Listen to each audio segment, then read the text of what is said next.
What's happening, people? It is your boy, Quarter Porter with Cheese, and we're getting ready to do another podcast. We got some topics of du jour to talk about. Today, I got this man, Usagi, and Billy in here with me right now, and we'll probably be joined in by a few other people as the recording goes on, but I'm going to bring these two boys into the conversation. And I got Billy and Usagi with me today. The topics I wanted to talk about, these are two that I had. We'll start with the one that I probably the most interesting to me. We heard a few, I probably say like a few months ago, Nintendo was making two versions of the Switch. I guess basically a Switch and then like two Switch models that were supposed to be probably considered a Lite version and then like a upgraded version. Well, they did recently announce that they were releasing the Switch Lite on September 20th. Now, the first thing I want to talk about is, are any of you guys considering getting a Switch Lite? Nope. No. And I'm also firmly in that no category. So do what? I found no use for it. I was going to ask you what demographic do you think the Switch Lite would appeal to? Mostly People like who don't own a TV. people. Well, you saw what you said, and not one that I can really think of, honestly. I'm gonna be real. Well, because the reason I Unless ask people don't, is unless because people don't got enough money to like get the original Switch, then that's another thing I could say. so what was the price? $199. Yep. So like basically, you think it's people that don't own a television, and then my other thought was because they obviously think that it's gonna sell. It has a marketplace, right? So I mean, like the 2DS. And I guess was they supposed to be basically like the Switch Lite for the DS family, because you got the original 3DS, then you got 2DS, and then 3DS XL, and then they even had two more versions of the I think of the 3DS. There was like a 3DS with just no 3D, and then I think there was a 3DS XL with no 3D. So like they made all these different models because they think it appeals to a certain market. I'm hoping that they're not just willy nilly throwing systems out there, But I mean, my thought was that they were thinking parents would probably feel like it's a safer, more sturdier Switch model for younger kids, like kids probably like 10 and under, because you can they can play the Switch games and such, but would you trust them with a $300 Switch that the Joy-Cons come off? Because kids like to lose stuff, that stuff gets sat on or broken or dropped, and I don't know how. Well, I guess the detachable Joy-Cons, I felt like they felt that this would appeal to parents, trying to get their kids a more safer traveling Switch. But I mean, I could be wrong. I'm still trying to figure out who's going to buy this, because like anybody and everybody that wants a Switch most generally has one. So I thought maybe y'all guys had some fresh ideas, or maybe a different perspective on what y'all think Nintendo's angle is with the Switch Lite. I'm gonna be real. I don't know where they were going with this, because, like, I mean, I'm 16, and to me, I'm prefer the original Switch, but that's just me though. Versus you got some other kids where they might end up losing stuff or getting broken. But like the flaws of it is that even if your Joy-Con get broken or lost, you can always go to a store and buy new Joy-Cons. Like, but with the Switch Lite, you can't replace your Joy-Cons or anything like that, so they get broken, then they're almost pretty much money down the drain. I didn't even think It's about a lot. that. I mean, you could repair it. I mean, yeah, but then again, they could either go get new Joy Cons with the original Switch. We already know Plus, how Nintendo when it it's comes to only fixing it's stuff. only They don't even $200 fix it. too. Nintendo don't even fix it. They just give you a new model. So it's just $200. So it's not like it's really expensive like a PlayStation 4. It's as I'll, much as how the it's as much as how the 2DS was like at launch. Like when it launched, it was like $200 also. so like the PS4s for like 200 during the Black Fridays with the game, like that's like a really good deal on the PlayStation 4, right? Yeah, Okay, so yeah. I got an Xbox through that through the sale. I got it for like 200. nice. Yeah. Yeah, I didn't even think about the unique problem that Billy brought up. That if your Joy-Con messes up or your like little controller messes up on a Switch Lite, you basically would have to return the whole unit for repairs. I mean, and I don't know, like for me, I've had since I've had my Switch, like my Switch that I have now is not even my original Switch. Like it got bricked due to a third party dock after like I think it was I want to say the 6 point something update. Like you would put the Switch on there and it would like brick your system like basically like as soon as you try to use it. But and like it happened like a little bit after what would have been the 1 year anniversary of the Switch. So like a lot of people's systems got bricked, and like if they bought on launch day, like technically their Switches would have been out of warranty. But like Nintendo hooked me up and gave me a replacement without charging me for like actual repair. But I mean like if you look at that situation where like they already have like a big issue like with the Joy-Con drift and stuff, then you would probably be a little cautious on buying one because you're going to end up if something ends up messing up on it, you're going to have to send it off. And I mean, they might have found a way to kind of mitigate Joy-Con drift in like these later builds.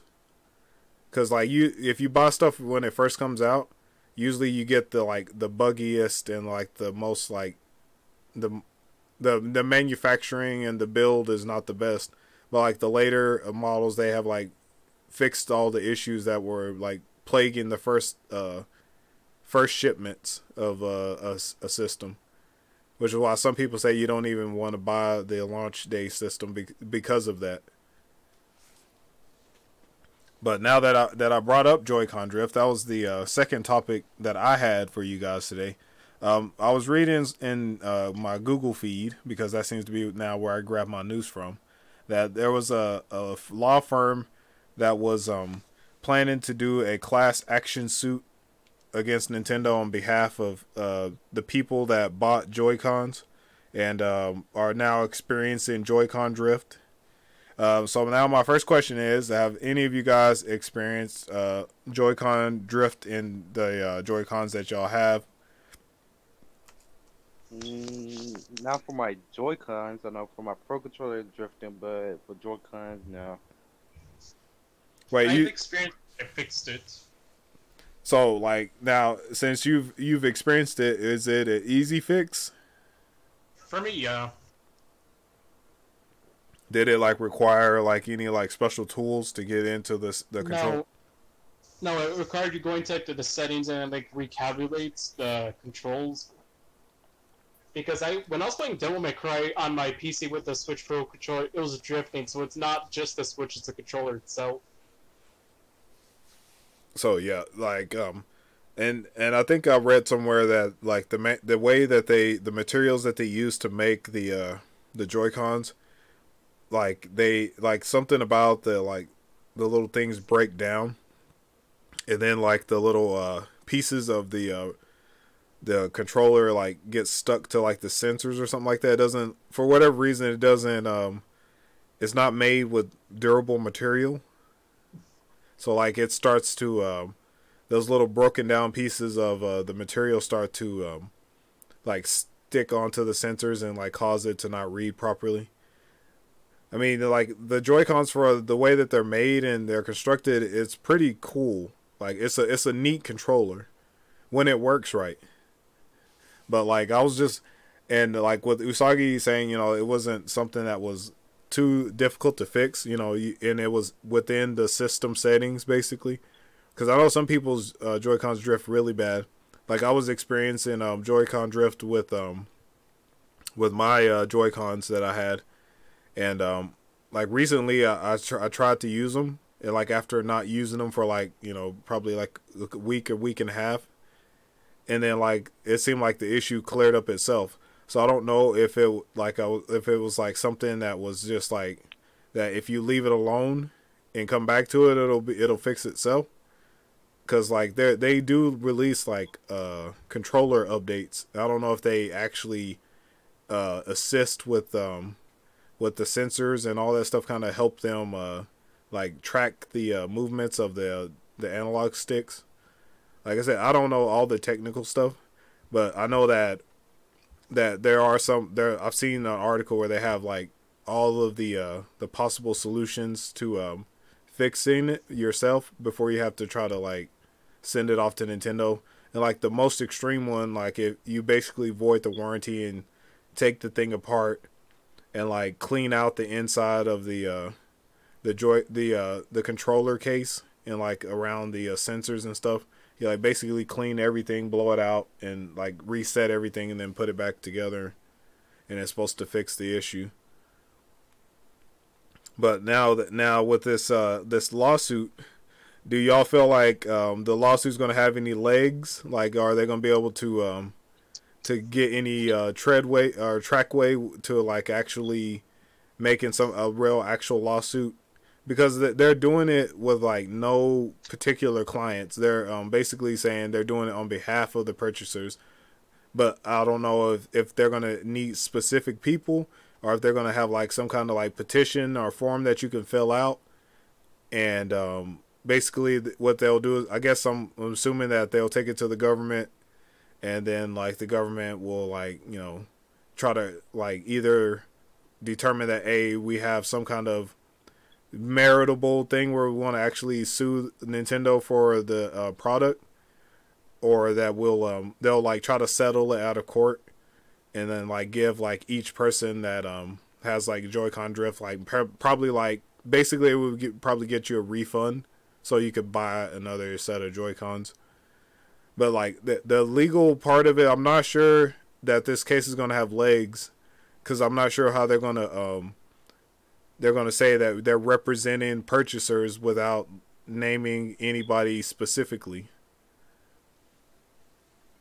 Because I'm not like the greatest legal mind, but usually whenever you bring in some kind of lawsuit, you need somebody to represent, and it needs to be like they have to be named. So I'm assuming that they would have to do like a some kind of like petition, or they like basically send out like this massive like letter to like a bunch of people that have bought like a Nintendo Switch. Like they would probably get Nintendo to disclose that information, and then be like, they'll reach out to all of the people and ask them, if they're experiencing Joy-Con drift with their controllers, and try to get like information from you, like your address and all that good stuff, so that they can contact you later on with the findings of their little class action lawsuit. But I'm not sure, my boy, because Nintendo's been under siege before, and they've always came out of the thing fairly clean. Like, I don't know if y'all remember, like early when the Switch first came out, they got sued by this one company that tried to say that they stole the design of their system from their system, and like they were like suing them for like basically like copyright infringement, or like a patent, some kind of infringement. It was either a patent or like a copyright.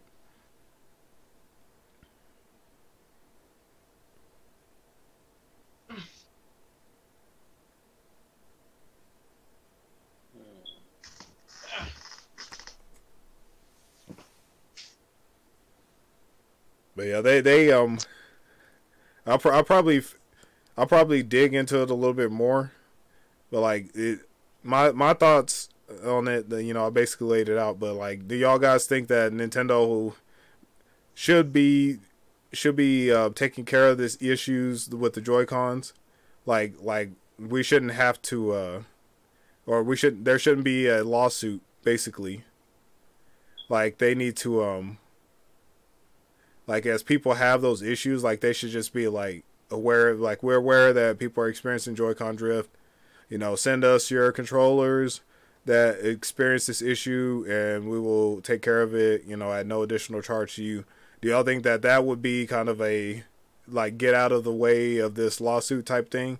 I mean, at the end of the day, they're a business, and if they're having to replace people's Joy-Cons and stuff, because you never know what people do to their Joy-Cons while they're playing. They could drop their controllers, they drop the whole Switch while it's in handheld mode, and then be like, "Oh, my Joy-Con's drifting. I'm gonna send it back and give me another one." There's people that are dishonest when it comes to those things, but then there's people that will, legitimately have Joy-Con drift, and then they're trying to figure out how to deal with it, and they may not know the steps that are kind of available online to try to fix it yourself. So what do you think? Do you think that they should try to get proactive and try to reach out to people and fix anybody's issues that they might have, or do you think they were gonna like kind of just wait and see if this class action lawsuit actually has some legs? As far as Nintendo, do y'all think that they should try to fix it? It's just kind of like a goodwill. Yeah, I think they should go ahead and fix it, honestly. It's not just like certain people having issues, it's like multiple people having issues, and if they're having issues, then they're basically releasing a unfinished product, essentially. Like the controllers, they could just release the controllers, but if it keeps having this issue, then that means something's wrong with their manufacturing. And it's at this point, it's becoming like a scam, even though it's not really a scam. It's becoming because it's just breaking easily. And they're paying $80 for it, which is a lot of money because it costs more for the controllers than to buy an actual game for the system. Yeah, I like that. That's a good point. That because of the price of how much they cost. And they're getting 2 controllers, not just one. So if they keep like releasing more models other than fixing the problem, then there could be an issue with the later models. Like, and let's keep in mind that Nintendo really, I don't know if it's just me, but like Nintendo kind of have a bad history when it comes to like the controllers. Like in every like console, they always have a controller that always drift for some odd reason, which is the one thing I like about Xbox because their controller don't drift as much. But you look at the Joy-Cons currently, they drifting too much. Then Nintendo need to go ahead and fix on that. Like this shouldn't be like wasting no time, especially when you got like almost at least 100,000 people that have a Switch Joy-Con drifting. And not even just Joy-Cons either, it's also the Pro Controller and GameCube controllers. The GameCube controllers had drift issues too? Yeah, I know one friend, he finna get his 3rd GameCube controller because of drifting. What? But the thing is it the wireless one? If it is, that's more understanding. It's wired. It's wired and it's drifting? Yep. Oh, what? Yeah, that's new. Same thing with my controller. My controller was wired and it started drifting in less than a month. So they're getting their thing is drifting. Their controller is drifting from an original model GameCube controller, or is it a newer model? It should be a new model, the one that got the Switch logo on it. The one that's got a Switch logo. They should just get They should just get the one from back then, because those ones are much better manufactured. Yeah, I was gonna say I have like two GameCube controllers from like the actual GameCube, and I haven't had any issues with them. I have 5. So like, is it so? It's something with the new manufactured controllers. So Yeah, maybe because it's not the same people like working on it like ever since like the GameCube first launched. It's like different people working on it, yeah. and some of them unexperienced, and some of them could be experienced. Huh. That's pretty crazy though. Like now that this man brings that up, like I'm trying to figure out like what could be the thing though. Like what. Like I know that one somebody I read an article. They said the materials that they used to make the Joy Cons, it was like this material that they chose. Like it's known to be like it breaks down after like wear, and like they could have used a different material. Like it was almost like they either A didn't want to pay for the material to make it more durable, or it was B that it was one of those things where like they didn't have the time to like R&D develop and test it. I had to find that article because they had like it was a really good article on the Joy-Con drift and how it keeps happening. Yo, what's up? So so we think that Nintendo should just get ahead of the situation and reach out to customers and try to fix the issues, and then at the same time get a team together that that kind of researches it and tries to get to the actual problem and put a stop to it so that it's not happening in the future Joy-Con manufacturing. One thing they could do is do a survey, but I don't know if that Also, I'm gonna would put really in help. content quarter on control you that. So like that though, Billy, on those controllers that you're talking about, the GameCube ones, were they third party? Do you know if they're third party or if they're actual official Nintendo Switch GameCube controllers? It should be Nintendo Switch controller because the one is because they did like the second controller they sent them, and like started drifting. And then he sent on Nintendo an email. Then they said they're gonna give him another one or repair it. So they did try to take care of the problem though, right? Wait, actually, no, never mind. From Power A. Oh, it's from Power A. I think that they're licensed though. I think it has the official seal Nintendo licensed product. But yeah, I haven't seen any of those GameCube controllers, like the ones that are for the Switch. I don't own any of those, so I will not know. I only own the wired ones, not like the wireless for the Switch.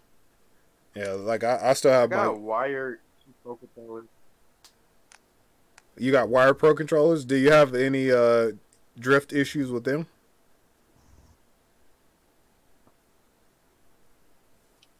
Me too. I had the Joy-Con. It's like the Mario. It's like the Mario Pro controller. It's drifting down. Like, it's not super bad, but like we do it at random times. I borrowed my friend's Joy-Cons and they drift. So now I just feel like in this next update, Nintendo should just focus on their controllers more, not the Astro system. I mean, like I said, they could just do a survey and ask how many people are experiencing issues with their controller, and they could try to do something about it if it's too many people, or they could just not care at all and take the lawsuits. Yeah, it's going to be interesting to see how they choose to approach this. But I want to get into the next two topics. Billy brought up one of these topics that I had seen. So the first of the second topics are all related to Smash and Smash community. We were talking about it earlier today. The first one we'll talk about is the probably a prominent figure in the Smash community, Ally, recently retired from Smash due to amidst allegations of him dating a underage, I guess another Smash player in the community. So this man took it upon himself. He got out in front of it and said, this has been going on and I'm just going to step away from it. earlier this year we had some stuff come down on King Nappy uh, messing around with a young underage kid. There's probably another notable PokeTuber. I can't remember his name right now, but there's a lot of stuff going on with this. So it's starting to become a problem in like the larger Nintendo gaming communities. So I just want to catch you guys' thoughts. Feel free to jump in whenever you have an idea or you want to speak your mind on it. I talked with Billy extensively about this earlier, so I'm just really curious to find out what you guys think about the whole situation surrounding Ally and just the whole issue with I don't want to call it pedophilia, but it's just like there's a lot of like questionable behavior I should say in the community. So let me hear what you guys got on it. Who wants to go first?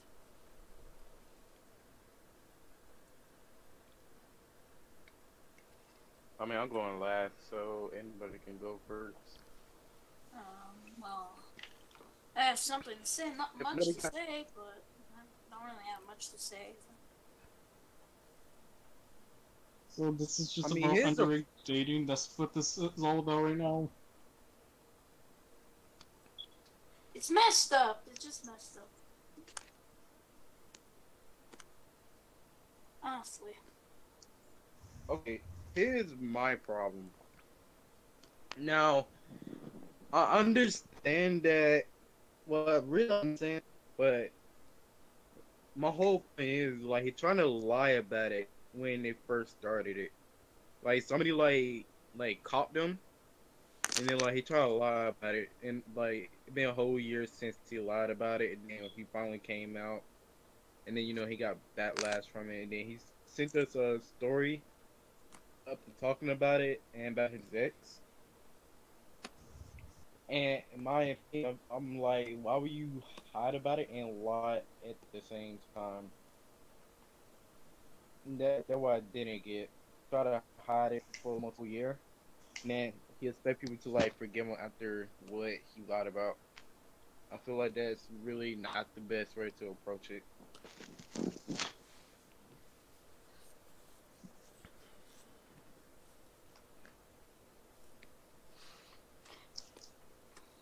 So my question is I don't know what the laws are because isn't Ally Canadian? Yeah. So I don't know what nationality this person he was dating was. I'm assuming that they're Canadian too, but I mean there is some legal there's some legal things that he could have had to face if he would have got exposed basically. So I mean, I can understand where he didn't like want to come forward with it because he was probably afraid that he might end up in jail. But I mean, if you don't do the things that you shouldn't do, then you don't have to worry about consequences of those actions.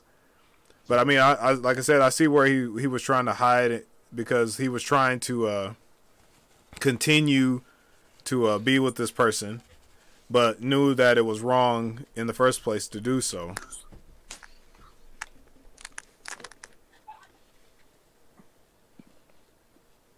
So my question is do you know what caused him to just finally come out and be forward about it?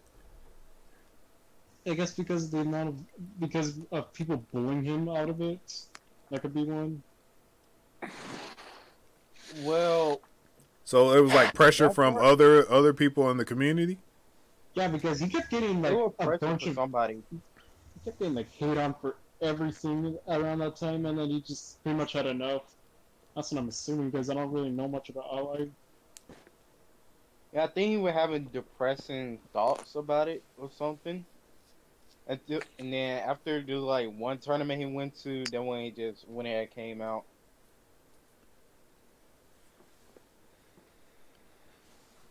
So like that. So basically, like they basically beat him up verbally until he finally, was like, I'm tired of this, and he's gonna go say what he had to say and then be out.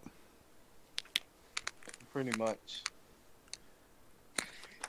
But yeah, like I said, this is becoming like a big problem. Like I don't know how how do you go forward in the community in the midst of this? Like me, I'm on the outside of it, just kind of observing because I'm not really that deep into like Smash. So like for those of you that actually try to interact with other people within the Smash community, like so how do you continue going forward? Interacting with people. Do you try to get to know people more, or do you just like kind of watch what's going on in the community? I mean, I kind of watch in the community because, like, at this point, like, the community kind of, like, lost it, or at least for the Smash community was. Like, they're really kind of, like, getting out of hand right now. And I hope that somebody out there can, like, do something about it, like, ban all the toxic people. Okay, it wasn't even like this back in, what, 2016? The community wasn't even this bad. I mean, it was bad, but not as bad as it is now. You got really bad as soon as the Switch was a thing. That's when I noticed was when Nintendo like became much higher up, because it wasn't as toxic as it was until the Switch released. But it's not just Smash Bros. As a whole; it's like Nintendo as a whole that the community is toxic because everywhere you go, it's always about something related with Smash. And even with this kid, I don't even know what I'm saying anymore.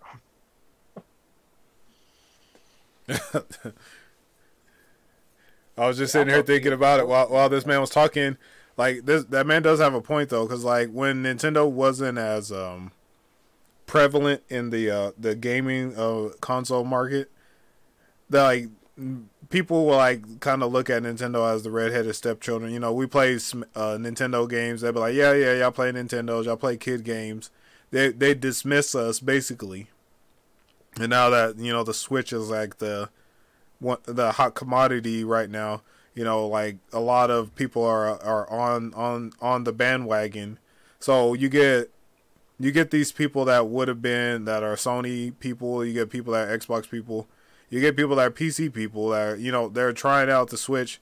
They're joining into some of these games and playing them, because they probably felt like Nintendo fell off, like they lost touch with relationships within the community. And now Nintendo's trying to do esports. They're trying to do all this other stuff, So like people are starting to kind of give them a shake again, like a chance. And then like you got all these other people that weren't originally there mixed in with the people that were already there. So I don't know. That man Usagi brought up something that I didn't even think about. That we got all this influx of new people that are here, joining into these communities and whatnot. So it brings a whole different dynamic. So I don't know like how big the community was before 2016, but Smash community wasn't even like recognized at some of the major fighting game tournaments until like I want to say like a few years ago. Like they would like they had like a tournament for this, but like they weren't recognized by some of the premier fighting game tournaments. It actually kind of was only because of Evo, but it wasn't like as big as it was like it is now. But back then, I know like they always had like Melee or Smash Bros for Wii U at Evo. But it's like that's not like the most talked about thing now. Smash Bros Ultimate is like one of the most talked about things at this year's Evo, which is happening in less than 2 weeks. And the Switch is a hot item. So like yeah, and it makes sense because when you're the top dog, everybody's talking about your product. Then everything that's on your product, like all the software and stuff, is going to be elevated to a higher position, higher rank. It's at the point where everyone legit wants everything for the Switch. Basically, they would threaten Nintendo if they don't have like their game on the Switch. Like, for example, I remember people really wanted Persona 5 on Switch, and then Royale got announced, but they got announced it as PlayStation exclusive. Then they announced Persona 5 Scramble, which is a Dynasty Warriors like Persona game, and that got announced for Switch, and people were upset about it because it's not the game they wanted, even though they're asking Nintendo for Persona game on Switch. that's basically how the community is when it comes to how toxic it is. I mean, like the Waluigi for Smash bit that Oh, that took off. Man, that thing like had legs, arms, a head, and my boy, that was like the biggest thing. Like I was like, bro, chill with Waluigi and Smash. I was like, I don't even want to see this man. But like, I bro, don't want to see everybody was like Waluigi and Smash. Come on. Like, They it were doesn't. legit. They were legit threatening Sakurai on Twitter over not adding Waluigi in Smash. So it got to the point where he had to block people, and he doesn't like blocking people. This Smash community is messed up. Exactly. So we've reached this point where we're talking about the toxic community.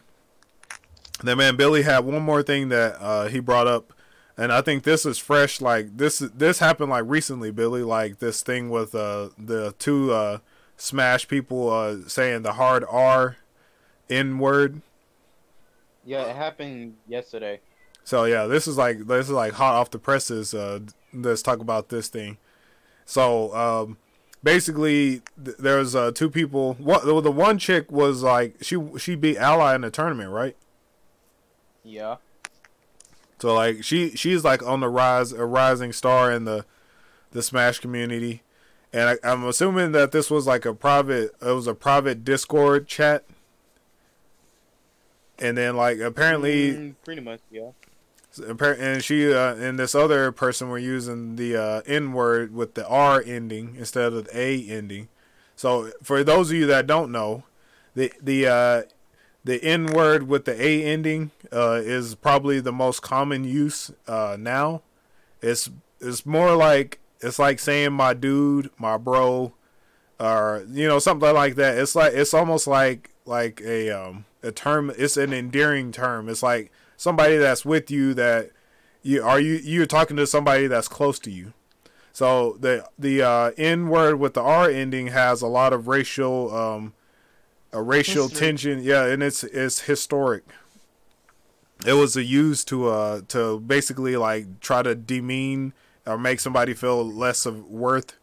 And in this particular post, this man had put in the content corner, there was this chick. I guess her name. How do you say the name, Billy?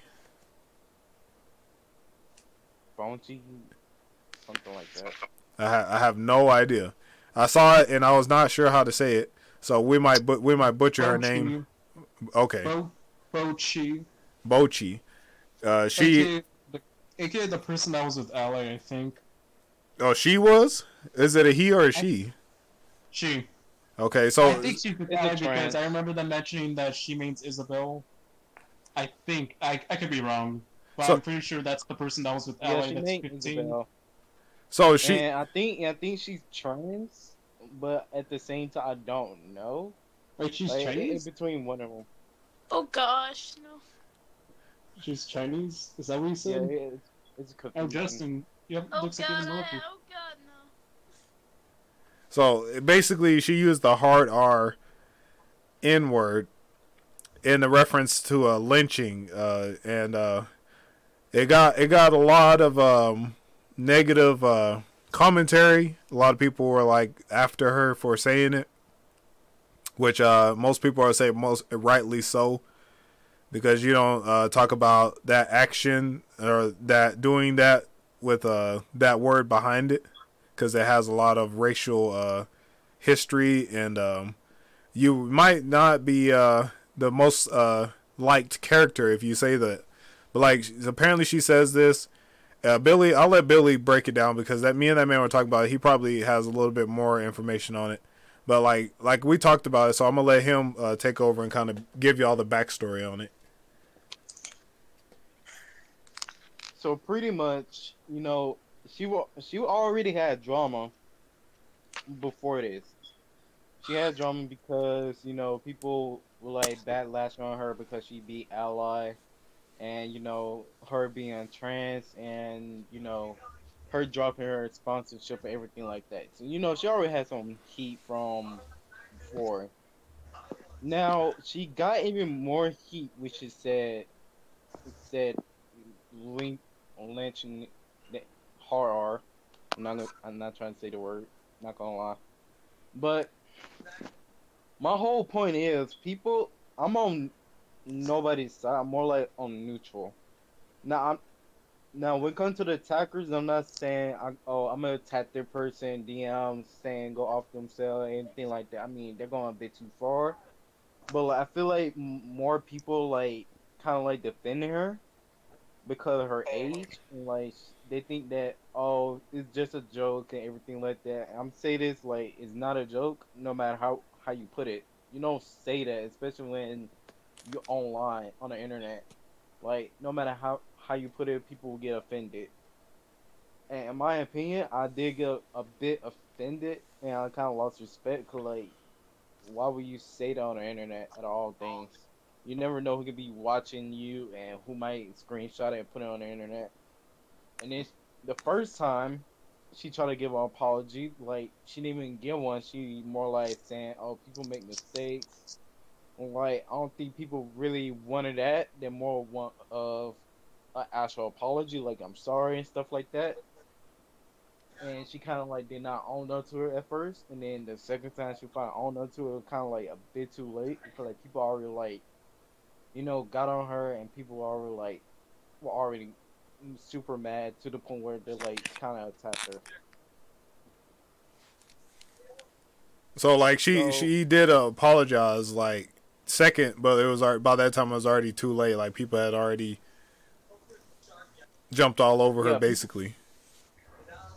yeah, and got to the point where she tried to deactivate her account, and then this morning she just reactivated her account. And this is not the first time she did it. She did it when people were like bullying her early. Like also some weeks ago, whenever she beat Ally. Like also like some day after she beat Ally, people were like, attacking her. I forgot the reason why.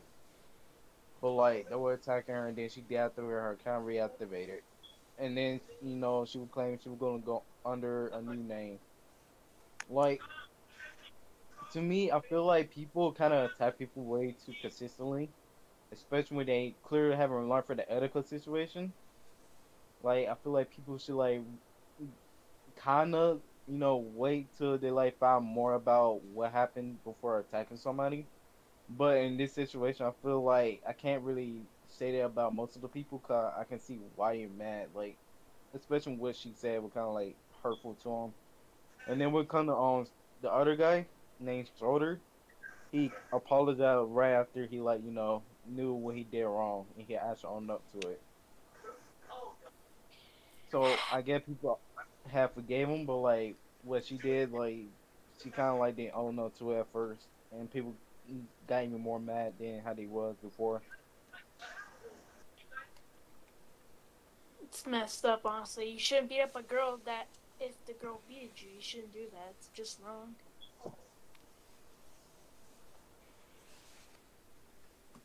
So like they got mad at her because she beat Ally. Initially, is that what you think? That's what I think, unless it was something else. Nah, I'm not sure. Oh, And then the hard R, we're gonna lynch N words with a hard R. That doesn't even that those words should never cross your mouth. It don't matter if you're white, black, orange, purple, green. Like, bro, like if you've been anywhere and you know anything about American history, you should know that we don't say those words. That's the kind of rhetoric that causes a lot of negative feelings to pop up. Like I'm talking about, like people get ready to do some marching down the middle of Main Street for protesting and all that stuff. Like, bro, like that brings up all kinds of like negative energy, and like people just like play around with it all the time, and they want to hide behind that they're joking. With with a person that's in the White House right now. Like I was telling Billy earlier, people feel emboldened to say stuff like that, and then they think they can get away with it because of the fact that he's up there, like he's like enabling people to like say this stuff because he's basically like a known racist. Like and he'll try to deny that he's racist. But like, I'm like, bro, literally, like people like I don't know how they can sit there and like listen to him and then still not see that he's racist just because he's I'm not racist. That's like I'm trying to think of something that's like really obvious. Like let's say I like remember he wanted to build a wall at one time against, I mean, from Mexico, I think. Like he wanted to build a wall so they couldn't cross over to the U.S. I remember that one time. bro, they had some people that like started building the wall like out of their own funds. Yeah, so like this man KJC said that she was talking about lynching, which you know that already has a it's something that's that shouldn't be being discussed. But like when she put something at the back of it, those two words should never go together. So like my boy, I don't care if you're joking or not. Like literally, like you should never say that stuff. Like internet and like public or around your friends, you should never ever say that. Like I don't even think black people should say that. I'm not saying that we should be trying to run from our history, but I mean we shouldn't we shouldn't forget. Okay, and the thing is that we don't forget. But like the thing is like people like, oh, that didn't happen to you. It didn't happen to your brother. It didn't happen to your sister. Like it happened a lot. They what they feel like was a long time ago. So they feel like black people now should just get over it and be like, you know, it happened in the past. So we can talk about it and we can joke about it. But like real people actually lost their lives over this stuff. So like you can't ever play with something like that. I don't care. Like I don't care who you are. It doesn't. Like I said, it doesn't matter what color you are, what background you come from. You have to learn to be considerate of other people. And like apparently in our day and age, people feel like they can say whatever they want to say and not get any backlash for it. And then they say that everybody else is oversensitive and they just need to get over themselves. But my boy, there's some things that you don't joke around about, and that's one of those things.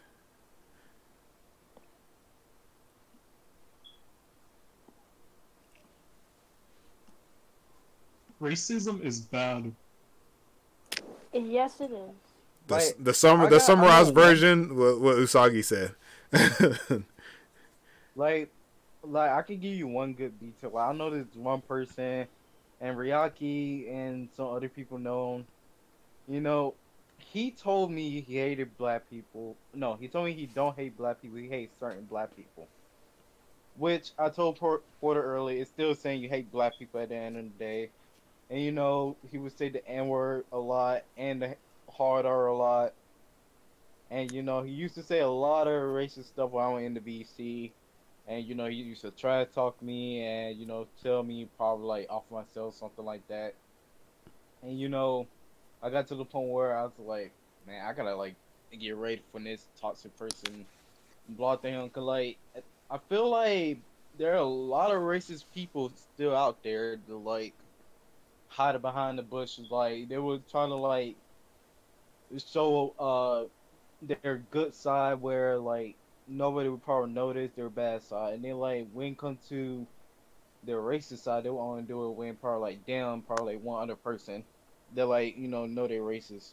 Right, and that could be those private internet conversations where, like, I honestly, bro, if you're gonna do something like that, don't be on the internet, because if you're talking to somebody and there's other people that are there and they can screenshot it, my boy, you're about to get exposed like 100%. And like now, like the man KJC said, like Trump like emboldened a lot of these people that were like closet racist to like come out and like start saying the little racist things that they would say in their private area, in private and behind closed doors. Now they feel like they can say it out in public because he's doing it. Like he'll say something racist real quick and then be like, he'll like, oh, it wasn't racist, and like basically, and we're like, bro, we heard what you said. Like this, I don't know if y'all have been hearing about the go back to your country debate thing that has been going on like the last week. I want to say the White House. I'm like, bro, really? I can't believe like he didn't like stop himself. Like as soon as like that thought popped in his head, the little gate should have went down. Like, nah, bro, we ain't going there. We ain't gonna go to that extreme to try to win an argument. But like, bro, this man is like out here like basically, if he's about to lose an argument, that man will start cutting people like on a personal level, my boy. Like this man does, like he tries to do anything it takes to win. And like I said, these people like these people that see this, they're like getting emboldened to like say whatever they that's on their mind without having to stop and think about what happens after that. So I'm like, my boy, it's getting bad. Like whenever it's starting to happen, like you see the politics and like that kind of stuff, like it's like spilling over into like your normal everyday life, like where you'll be like reading something about the Smash community. Somebody says the hard R word, the lynching N words, you know, and that now we're at that level. Now we got people out here deactivating their social media because people are threatening them for what they said, but they were like, oh, you know, it was a mistake, and you know, people make mistakes, basically trying to say like I felt like she said that, oh, you know, you guys mess up too, so you know, don't be trying to single me out in this situation. Like she tried to like deflect the blame, and that's not the way you want to handle that situation. But like basically to sum it up, like that man Usagi said, racism is bad. But like apparently people feel like they can say bad things and joke about bad things because they happened in the past. But you know, people have to like I was telling Billy, the one thing I feel like people miss out on is think before you say something. Think about how what I'm going to say is going to affect this other person. Like, people don't think anymore, my boy. They just react. All day, people are reacting to things that they see on TV, things they see on social media, things they hear about. Like, nobody's taking the time to, like, actually research something, talk to people, ask questions, and even think about stuff, my boy. It's just, like, it's really bad now. I hate to get on my soapbox over this issue, but, like not just in the Smash community, like I said, in the PokeTuber community, like it's getting bad to the point to where like people, like you have to start thinking really hard about things. Like you have to take the time to think. Like if you don't, my boy, you have to realize that your words have weight and how they affect other people. You never know. You never know what that person that you say those words to has been through, and then you get threats. You get like death threats from somebody that you have never even met because of what you said as a joke between you and some other people, and now somebody screenshotted it, and now it's all over the internet. So now everybody's targeting you. But I'm gonna have to close it, my boys. I just said my piece. I'll keep y'all here all day on my soapbox, because that kind of stuff, like it really irritates me when I see that stuff. Like the way that I approach it is like, when it comes to the N word with the A at the end of it, it's on a case by case basis. Some people will say don't say it at all. Some people will say, if the people that you're around are okay with you saying it, then say it. It's just a word. But the ER, the hard R word, like that word should be like eliminated from consciousness, my boy. It carries a lot of negative racial history with it. So like people shouldn't even say it, and like I feel like black people shouldn't even say it to each other. Like the word just needs to not exist anymore, and people just need to leave it alone. But like, there's always going to be people. We live in a country where there's free speech, and like I said, the president has emboldened all those people that are closet racists to come out and speak their mind. So, you know, it's a brave new world now, I guess. But I'm going to stop the podcast right here, guys. I appreciate you guys coming in and giving your opinions. I'm sad that we had to end it on like a more social type commentary. But some things that, you know, we don't ever speak on, some things that we should speak on, and people need to have their time to like kind of like think, my boy. I'm just saying, think, people. That's like the thing that I want y'all guys to take away from this is think before you speak. Think. But I'm gonna let you know what? I'm gonna have Usagi hit us up with that I quit, my boy. Usagi, hit me up with that I quit to get us out of here. I quit. All right, I appreciate you guys for listening. Catch y'all in the next one.